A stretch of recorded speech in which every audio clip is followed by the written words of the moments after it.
Zaten şeflerle bütün haberler burada. Sen niye? Ana haber.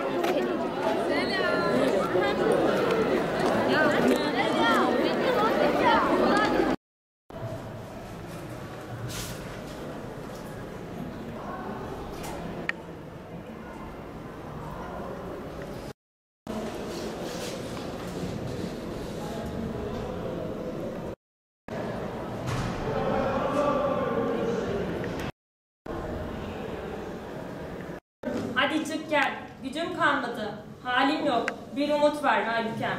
Kalk. Ben geldim. Gözlerini çok özledim. Ellerin üşümesin. Yüreğini seviyorum. Kalk Aybükem. Gökte yıldızlar var. Seni bir tabuta mı sığdırmışlar? Gözlerinde kanlı yaş mı vardı? Aklımdan geçen son mu oldu? Uzaktan bir siren sesi geliyor. Yoksa söyleyin Aybükem mi geliyor? Söyleyin sustursunlar şu siren sesini. Yoksa aklım gidiyor. Kalk Aybükem.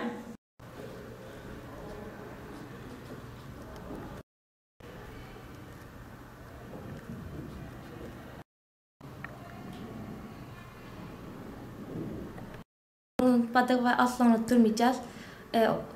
Onu unutmamak için duygu ve düşüncelerimizi aktarmak için bir şiir kitabı hazırladık. O kitap hep bizde bir anı olarak kalacak. Onu unutmamak için caddeler ve okullar onun ismini aldılar. Onu çok seviyoruz ve onu çok özledik. Onu ilçemizde ve okulumuzda yaşattığımız gibi şiir kitabında da yaşattık. Onu çok özledik ve onu çok seviyoruz.